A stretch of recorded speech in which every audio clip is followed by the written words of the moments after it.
शिल्पा शहर की पढ़ी लिखी और होशियार लड़की है, जिसकी शादी उसके पापा के सालों पुराने वादे की वजह से गांव के विकास से हो जाती है। शिल्पा की सास पुराने ख्यालों की होती है। अरे शहर की हो, इसका मतलब ये नहीं कि जो मन आए करोगी।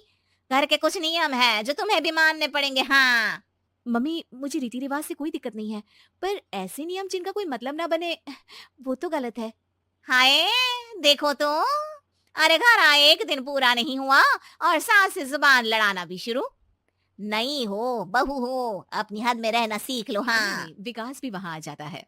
माँ, मुझे लगता है शिल्पा को घर रहने की जगह दुकान चलना चाहिए। इसकी नई चीजों की समझ और सोच हमारे बिजनेस के लिए बहुत अच्छी रहेगी। बेटे की बात सुनकर माँ को बहुत गुस्सा आ जाता है। अच्छा।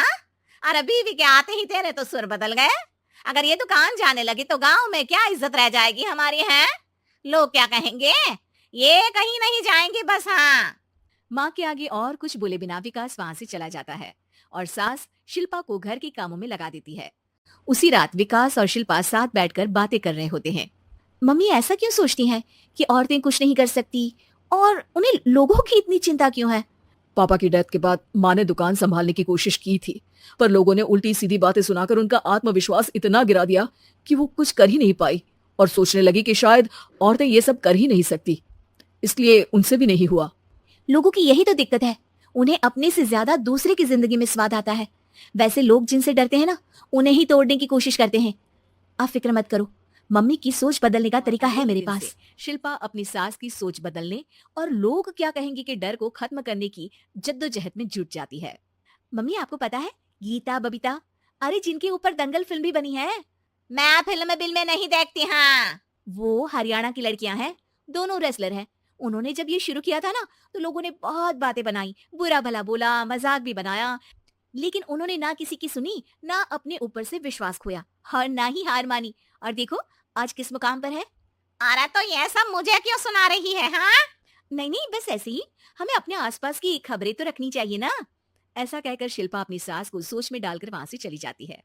अब शिल्पा हर दिन दुनिया के अगेंस्ट अपनी हिम्मत से सक्सेसफुल बनने वाली लड़कियों की कहानी अपनी सास को सुनाने लगती है। समय बीत जाता है। और माँ, आजकल बहुत चुप-चुप रहती हो, सब ठीक तो है ना? बस कुछ सोचती रहती हैं, इसीलिए ज्यादा बोल नहीं पाती। ऐसा क्यों हुआ माँ? कोई दिक्कत है क्या? अरे तेरी पत्नी ही दिक्कत है। है? मैंने क्या किया? अरे रोज मुझे कुछ समझाने के मकसद से एक नई कहानी सुनाती है, पर खुद नहीं जानती कि मुझे सब पहले से पता है। हाँ। तो फिर दिक्कत क्या है माँ? लोग क्या कहेंगे? अरे उनका तो काम ही है कुछ ना कुछ कहना। आप ये सोचो कि उन्हें नजरअंदाज करके हम साथ मिलकर किस ऊंचाई पर पहुंच सकते हैं। बेटी और बहू की बातों से सोच में पड़ी माँ अगली वहां से सुबह चली सबसे जाती है। पहले तैयार सास आवाज लगाकर बेटी और बहू को बुलाने लगती है। अरे कहाँ सोते पड़े हो दोनों। किसी को घर में कोई काम नहीं है क्या। हाँ। सास की आवाज सुन शिल्पा भागती हुई कमरे से बाहर निकल आती है, जिसके पीछे विकास भी बाहर आ जाता है। मम्मी आप इतनी सुबह तैयार होकर कहाँ जा रही हैं? अरे किसी नई शुरुआत से पहले भगवान का आशीर्वाद बनता है या नहीं। मैं सीधा दुकान जाऊंगी, तुम काम निपटा कर आ जाना है। सास की बात सुन शिल्पा और विकास खुशी से फूले नहीं समाते।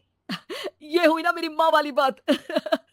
पूरा परिवार मिलकर दुकान पर काम करने लगता है, जिसमें विकास और उसकी माँ दुकान संभालते हैं, तो शिल्पा काम को ऑनलाइन डाल शहर और इंटरनेट का काम संभालने लगती है, जिसे देख गांव में लोगों के बीच गॉसिप शुरू होते देर नहीं लगती। और अब क्या विकास भाई, अकेले काम संभल नहीं रहा था तो नौकर रख लेते। और तो कोई यहाँ लाने की क्या जरूरत थी। इन्हें घर में जो काम बोलो वो तो सही से करती नहीं, यहाँ आकर तो तुम्हें डुबा ही देंगी। अरे भाई साहब, अगर आपके घर की औरतें सही से काम नहीं करती ना, तो हमें उससे कोई लेना देना नहीं। यहाँ आपकी पंचायत के लिए किसी के पास समय नहीं है। हाँ। करारा जवाब सुन बातें सुनाने आए लोग मुंह लटकाए उल्टे पैर वापस चले जाते हैं। वाह मम्मी, ये तो अब दोबारा कभी भूल कर भी यहाँ नहीं आएंगे। I am so proud of you. अरे बहुत हुआ। हाँ, काम पर लगो चलो। तीनों आपस में काम बांट लग कर जाते हैं। अपने अपने इसी तरह दिन दिनों के साथ महीने बीतते हैं, जिसमें शिल्पा की पढ़ाई, विकास की मार्केट स्किल और सास की फाइनेंशियल मैनेजमेंट से उनकी दुकान बहुत अच्छा बड़ा बिजनेस बन जाता है, जो गांव के साथ साथ शहर में भी अच्छा खासा मशहूर हो जाता है। अरे सच ही कहते थे तुम दोनों। लोगों का तो काम ही होता है कहना। अब हमें सुनना है या नजरअंदाज करना है वो तो हमारे ऊपर है। हाँ। आपकी शुरुआत में गालियां और आसमान छूने पर तालियां, ऐसे लोगों का तो काम ही है पलटना। इनकी बातों से हमें कभी अपनी राह बदलनी नहीं चाहिए, बल्कि अगर बातें बन रही है तो समझ जाओ